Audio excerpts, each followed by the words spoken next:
সুপ্রভাত বন্ধুরা। কারণে অকারণে ব্লগের আমি শিপ্রা বলছি। আমাদের ঘাট কাজ হয়ে গেল, শ্যাম্পু ট্যাম্পু করে নিয়েছি, এখন কাজ আছে কালকে। আর মোটামুটি দেখো, মানুষ বেঁচে থাকাটাই হচ্ছে বড় কথা। 11-12 দিন হয়ে গেল। তোমরা সবাই কেমন আছো গো? ওয়েদার এখন চলছে প্রচণ্ড গরম, প্রচণ্ড গরম। মানে এই মর্নিংয়ে যে ঘুরে যাই, তারপরে আর 7টার পর, 7:30টার পর আর মানে বাইরে বেরোনোর অবস্থা থাকে না, এত রোদের তাপ। যাই হোক, চলছে দিন ঠিকঠাকই। পরে আবার তোমাদের সঙ্গে কথা বলবো। দিনটা শুরু করলাম। ছোটো মেয়ের প্রচণ্ড ডিউটির চাপ পড়েছে। ও তো সপ্তাহে 1 দিন কি 2 দিন বাড়িতে থাকছে, টানা ডিউটি। যা হয় আর কি, সবাই সবার মতন করে নিজের জীবন গুছিয়ে নেয়, সেটাই তো স্বাভাবিক, তাই না? এখনও যদি ঘরে বসে থাকতো আমার কি ভালো লাগতো? চলছে আর কি। ঠিক আছে, দেখতে থাকো গো। আর আমার কাজ হলো এই মর্নিং ওয়াক করতে করতে কবিতা মুখস্থ করা। আগের দিনের কালবৈশাখীটা মুখস্থ হলো 1 সপ্তাহ ধরে টানা মর্নিং ওয়াকের সময়। এখন গত ক্লাসে স্নেহা ম্যাম দিনও শেষে শিখিয়েছেন রবি ঠাকুরের। ওটা অনেক বড় কবিতা, অর্ধেক হয়েছে, অর্ধেক নেক্সট ক্লাসে হবে। আর আমাদের একটা টাস্ক দিয়েছেন এমন যে রবি ঠাকুরের ব্যাপারে যা মনের ভাব তোমরা লিখে আনবে, ক্লাসে সেটা নিয়ে ডিবেটিং হবে। সে লেখা হতে পারে, প্রবন্ধ হতে পারে, ছোট গল্প হতে পারে, কোনো কিছু পাঠ থেকে পাঠ, চিঠি লেখা। আর তার টপিক্সটা হচ্ছে পথ। পথের সম্বন্ধে তোমরা যার যতটুকু সংগ্রহ করতে পারবে করে ক্লাসে ডিসকাস হবে। তার জন্য 10-12 দিন টাইম দিয়েছেন। এত ভালো লাগে না গো এই জিনিসগুলো ডিসকাস করতে। মানে এগুলো কি কেউ না বললে তো নিজের থেকে, আমরা তো আর সেই সাহিত্যিক না গো, এত ভালো লাগে না। আমি কিছু গ্যাদার করেছি রবীন্দ্র রচনা সমগ্র থেকে, রেডি করে রেখেছি, গ্রুপে বলা বলি হয়ে গেছে। আর আরেকটা মেন টপিকস যেটা, যে একই লেখা যেন দুজনের না হয়। পথ, টপিকস হচ্ছে পথ। ঠিক আছে, তোমাদের সঙ্গে সব গল্প করি বলে দিলাম। এবার দিনও শেষেটা শুরু করব মুখস্থ করা। এই ঘুরতে ঘুরতে এই যে ঘতুকে অনেক দিন পর দেখা হলো। ঘতু, একটু আদর করো তুমি, ঘতুকে দেখাই।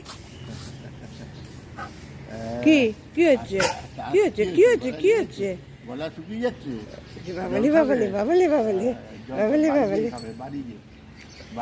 দাদা রোজ নিয়ে বেরোন, দূর থেকে দেখলেই আমরা আরম্ভ করি ঘতু ঘতু। ঘতুর জন্য ফ্ল্যাটের দিকে তাকাতে তাকাতে রোজ আসি।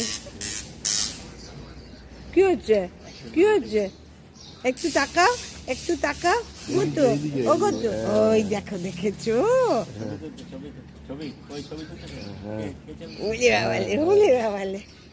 চলো, দেখো সবগুলো গাছের চারা উঠেছে, যে কটা বিচি লাগিয়েছিলাম। দেখে এত আনন্দ লাগছে, তোমাদের না শেয়ার করে আর পারলাম না। এই জন্য ওই চালতা গাছের স্টেমটা রেখে দিয়েছি, এর মধ্যে আপাতত বাইয়ে দেবো, তারপরে করে নিয়ে যাবো। লেবু গাছ,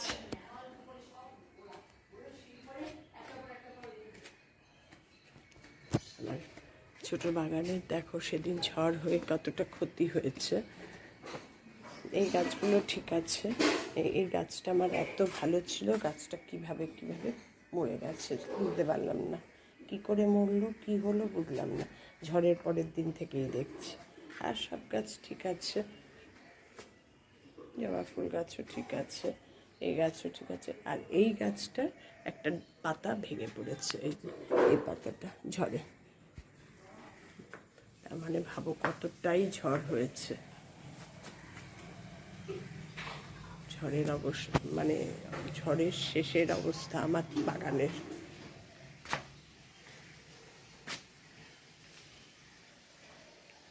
আচ্ছা, ফুলে ভর্তি, বেল ফুল গাছে ফুলে ভর্তি, কুড়িতে ভর্তি। তোমাদের সবাইকে আমার সকালের শুভেচ্ছা ফুল দিয়ে।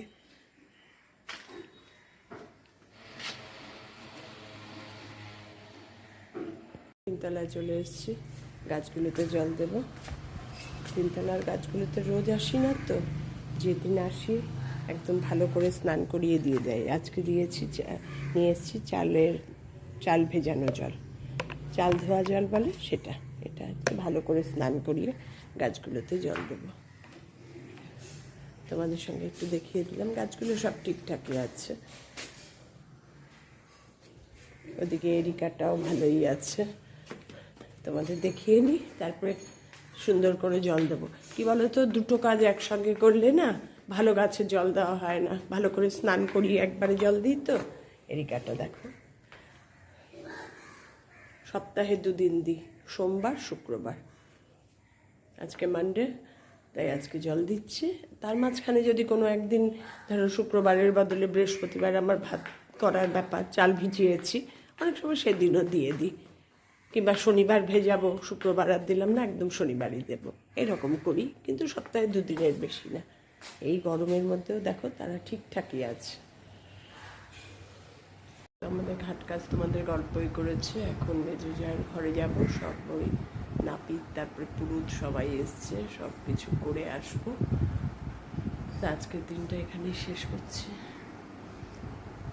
টাটা, আর কিছু বলার নেই।